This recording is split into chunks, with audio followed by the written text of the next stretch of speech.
Welcome everyone to 2023. So with that being said, the first horror movie we're going to talk about on this channel for the year is a little indie experimental horror film called Skinamarink.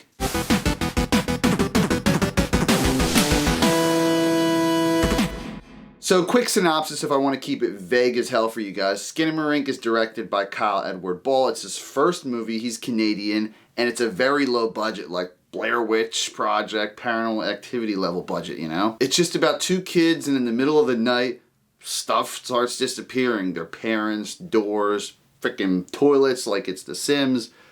It's really random. And I'll just leave it at that. So let's get out the positives first. So, the environment. It's very dimly lit. There's a lot of times where you're kind of feeling a little claustrophobic, questioning whether what you see is real or not, if there's something there. That's actually my favorite type of horror, like stuff like visual horror, where you're guessing whether you're seeing something or not, you know? So kudos to the director for that. It takes place in '95, and he really does the 90s well. You get the tube TVs, the wood grain paneling on people's walls, and the Diplo blocks, Legos, like he does it all. But besides that, good God, this was the most boring fucking movie I've ever seen in my life. And it says experimental horror, so I had to look up movies that are experimental horror. Eraserhead from David Lynch, and I don't know many other ones that I've seen, and you could say The Lighthouse with Robert Pattinson is like an art house movie, or I guess just other weird movies I can think of, like Swiss Army Man or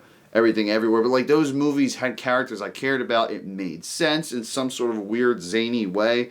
And like even if you suspend disbelief and just like really go out there on a limb and think, you can kind of make sense of it.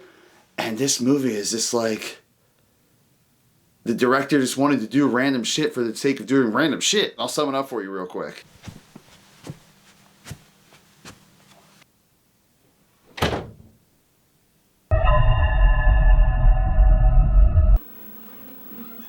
Where's mommy and daddy?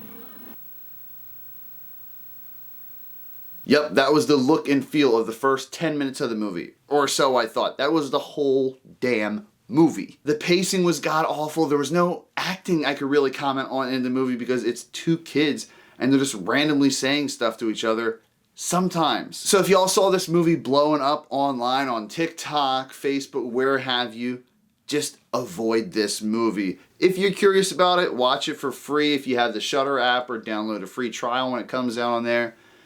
But wow, this is literally the worst movie I've ever seen. And I've seen some shit movies like Sausage Party and oh my God, there's tons of other ones I wish I got my money back. But yeah, this takes the cake. And I stayed till the end for y'all so you wouldn't have to see it. I'm heated about this movie. And who knows, maybe it's just because I'm not an experimental horror fan. I watched Eraserhead and that just wasn't for me. That movie was way too out there. I thought it was stupid and pointless.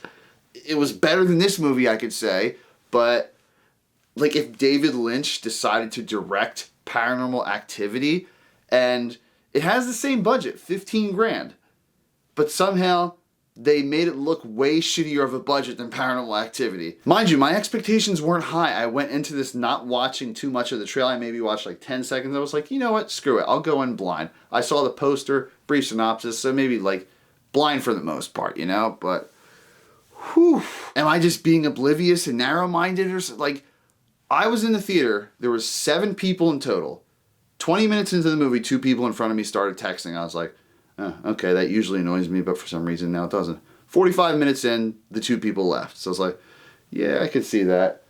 About an hour and 10 minutes in the movie, another guy leaves. He's like, dude, this is the worst fucking movie I've ever seen. I usually am patient with this stuff and I usually don't care, but like, and he was just like casually having a conversation with us out loud while the other 2 people were in the theater with, and he just rolled out about an hour and 10 minutes, and I wanted to leave. I really did, but that's about it, guys. That's all I'm on a rant and be negative about. So I really hope this guy, maybe he's people's new age David Lynch. I don't know. And people will have a slight fan base for him. Good for him.